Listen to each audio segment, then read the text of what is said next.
ഇതുവരെ നമ്മൾ basic elements ഒക്കെ അല്ലേ പഠിച്ചത്. അപ്പോൾ നമുക്ക് അതൊക്കെ വെച്ചിട്ട് സിമ്പിളായിട്ട് നല്ല നീറ്റിൽ ഒരു മണ്ഡല ഡിസൈൻ വരക്കാൻ പഠിച്ചാലോ? ആദ്യം ഒരു ലൈന് താഴോട്ട് വരച്ചിട്ട് അതിനെ ഇൻ്റർസെക്റ്റ് ചെയ്യണ മാതിരി ഒരു ലൈനും കൂടി വരക്കാം. ജസ്റ്റ് ഒരു പ്ലസ് ഐക്കൺ പോലെ.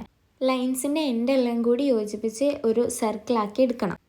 നൈസാക്കി വരച്ചാൽ മതി കേട്ടോ. പിന്നെ ഉള്ളിലുള്ള പ്ലസ് ഐക്കൺ ഇല്ലേ, അത് ജസ്റ്റ് ഒന്ന് കൈകൊണ്ട് മായ്ച്ചു കൊടുക്കണം. ഇപ്പോൾ നമുക്ക് നല്ല നീറ്റായിട്ടുള്ള ഒരു സർക്കിൾ കിട്ടിയില്ലേ. അപ്പോൾ അതിൽ കുഞ്ഞു കുഞ്ഞു ലൈൻസ് വരച്ചു കൊടുക്കുക. ഒരേ പ്രഷറിൽ ഒരേ ഗ്യാപ്പിലായിട്ട് വേണം വരച്ചു കൊടുക്കാൻ. പിന്നെ അതിൻ്റെ ഓപ്പോസിറ്റും ഇതേപോലെ സെയിം ആയിട്ട് ചെയ്യണം. പിന്നെ അതിൽ ഈ ലൈൻസൊക്കെ ഇൻ്റർസെക്റ്റ് ചെയ്യുന്ന സ്ഥലത്ത് ഇതേപോലെ ഒരു പ്ലസ് ആയിട്ട് ജസ്റ്റ് ചെറുതായിട്ട് ലൈൻസ് കൊടുക്കുക.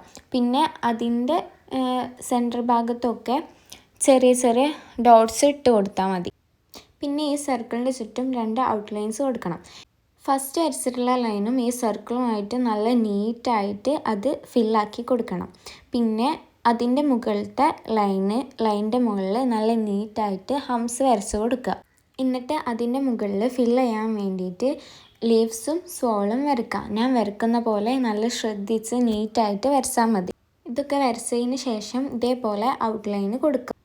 എന്നിട്ട് ആ ഔട്ട്ലൈൻ ഒന്ന് തിക്കാക്കി കൊടുത്താൽ മതി. അപ്പോൾ നമ്മളെ മണ്ഡല ഡിസൈന് സെറ്റ് ആയിക്കണേ. പുതിയ പുതിയ ഡിസൈൻസ് ചെയ്യണം എന്നുണ്ടെങ്കിൽ നിങ്ങൾ ആ ഡിസൈന് നമ്മളെ DM ക്ക് അയച്ചാൽ മതി കേട്ടോ. നമ്മളത് ചെയ്യേണ്ട.